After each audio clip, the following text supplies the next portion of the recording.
Welcome back to Kin in Line. I make this part 156. You'll find that my sketchbooks travel a lot.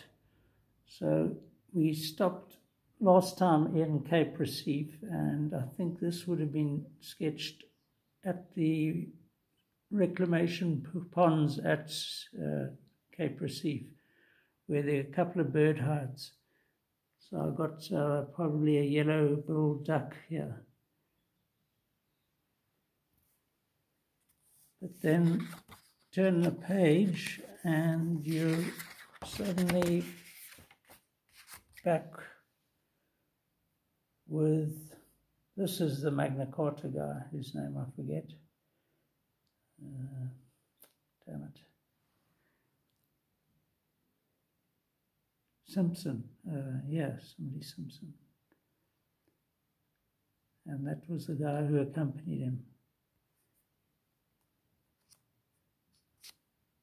Great musician, wrote some wonderful songs in his time. So his accompanist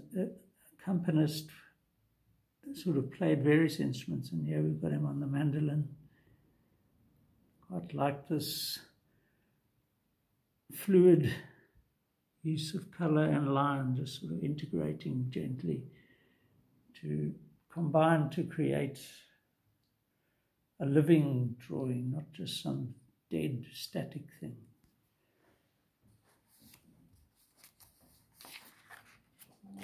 And here's Mr. Simpson again on the harmonica. So he had glasses, and that was him.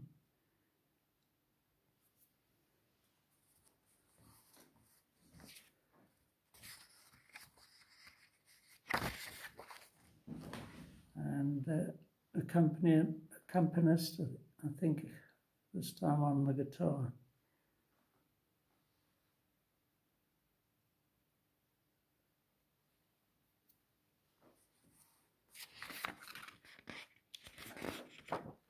Mr. Simpson again. Sort of plays a kind of blues.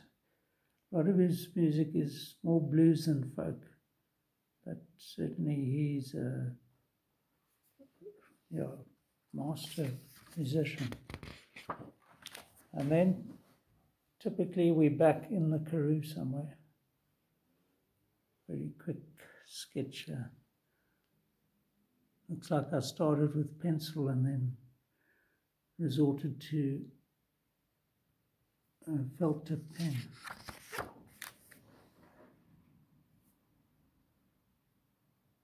I wonder if this isn't the Hogsback. Yeah, I think it could be. We didn't get much of a view of the mountains there, but I think you've got 3 of these Hogsback-shaped mountains.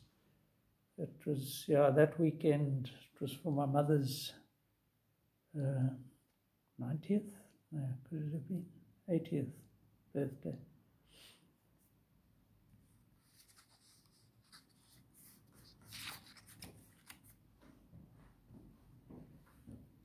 Yeah, don't even remember doing this at all.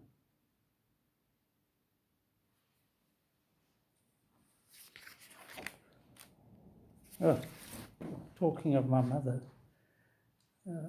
so I sketched this, I think it was her 80th, and the whole family got together in the Hogsback, and it was the middle of winter. Well, her birthday's in May, so winter was pretty much, it was pretty chilly, and you can see her sort of stoic look, She walked with us down. I mean, it's incredible at the age of 80 how fit she was. And as I speak, she's still going strong at 95, almost 96. The Rhodesian heritage. Now we're back on the farm. This is halfway up the mountain towards the top of Loskrans.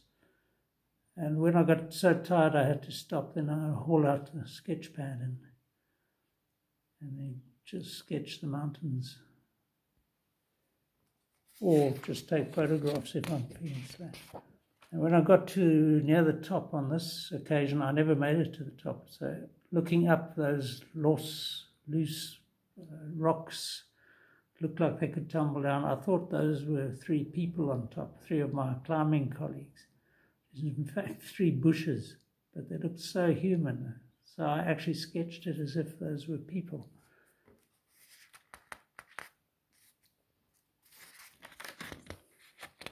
And then this was also from about the same spot, looking up. This is actually Versier Kerf.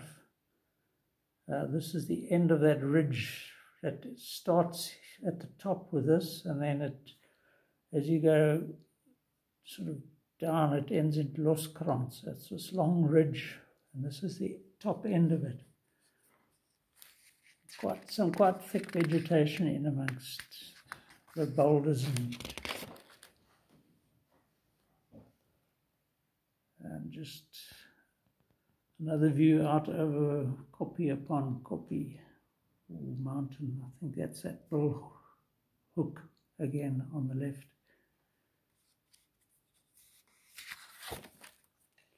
And then I mentioned in a previous one this dam that they had, that is on the farm, and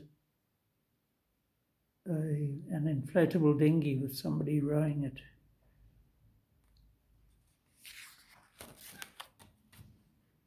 And then, yeah, it's one of the indigenous voles or something that frequent the farm, you know. Not.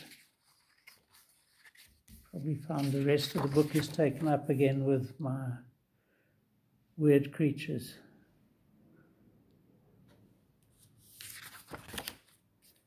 Yeah, I left the page unsullied. Oh, don't know who this guy was.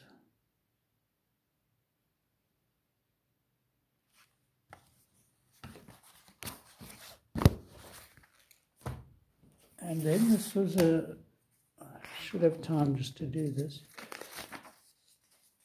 I had an occasion, there's an art sort of club or something, and I found out that they were having a model who would sort of pose for half an hour or an hour or something. So I just got this drawing book going and did these quick sketches of her. So it was a bit like being back at art school. Again, I've used the wrong pencil. If I'd had a really nice soft pencil or just used pen, it would have been better. So this wasn't a soft enough pencil. And again, poor quality paper that just buckles with the watercolor. But I still think these are quite nice drawings.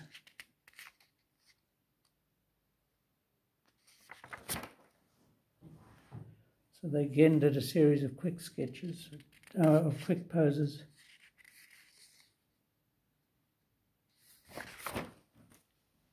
And here I used a boulder felt tip.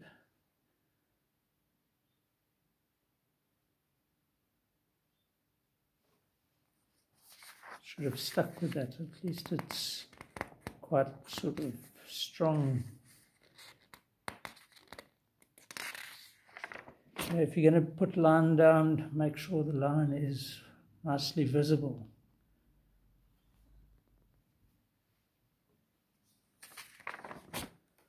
Yeah, I went back to my pencil.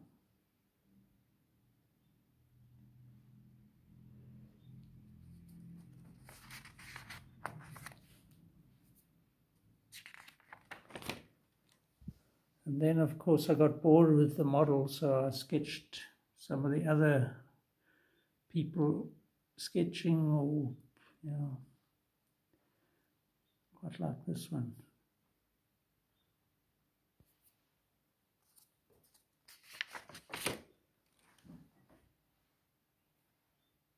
So these were all people drawing the model.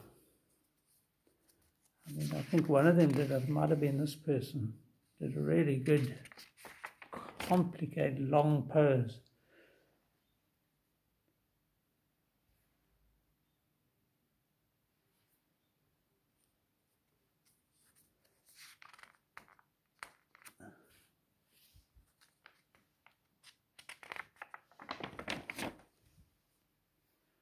So if it was a long pose and I was getting bored, I just moved around with this sketch pad and drew her from the different angles.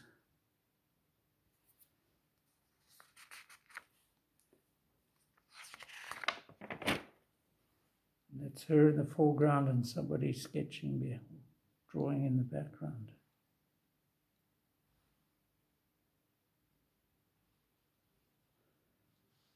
I have to say the original looks a lot better than what I can get on this camera.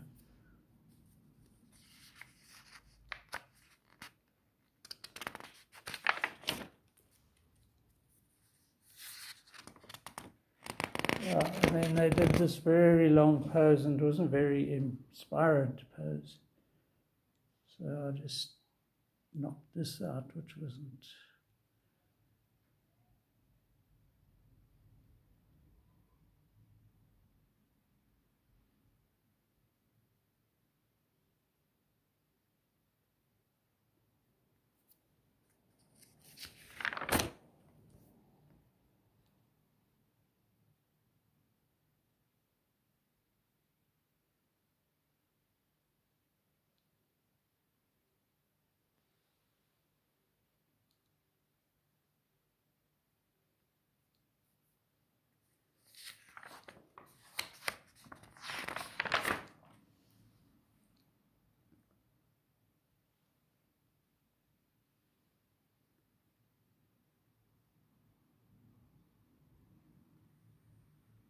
Yeah, I really just moved around and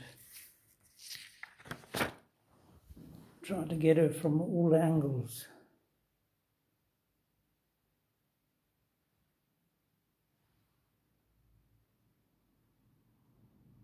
Some not too flattering either. There's somebody's legs there in the background.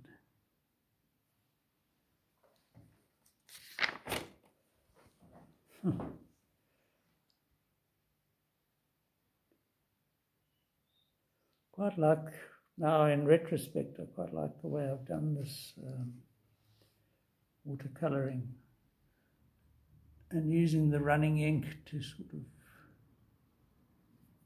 quite good effect.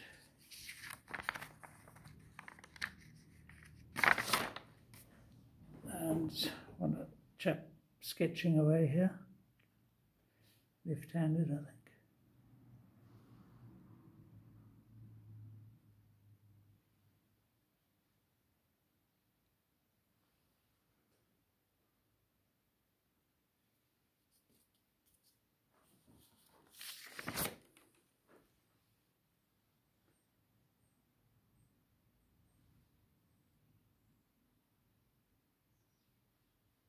I don't think these guys knew that I was drawing them.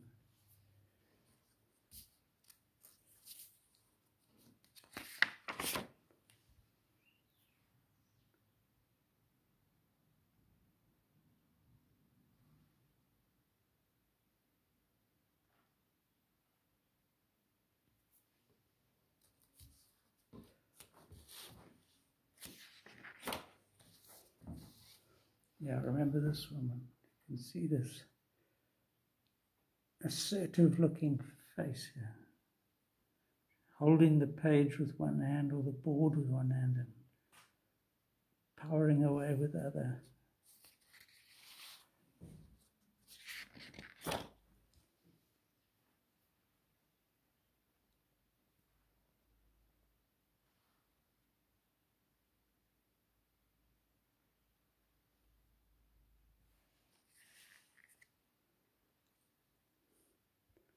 So that's a figure, the model on the right, bottom right, and then these two people checking it out, and this one at the top sketching away. It's quite weird, it's like voyeurism. And then this odd-looking woman. I mean, maybe I just drew her odd, looking odd, but shame.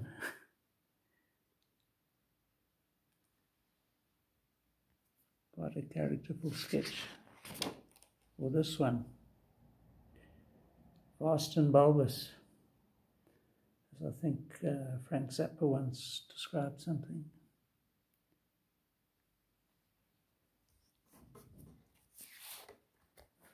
Yeah, so I think this was quite a worthwhile little outing that I did.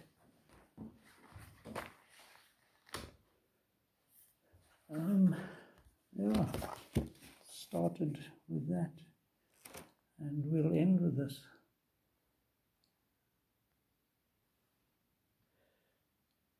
Yeah, quite like that. So, cheers for now.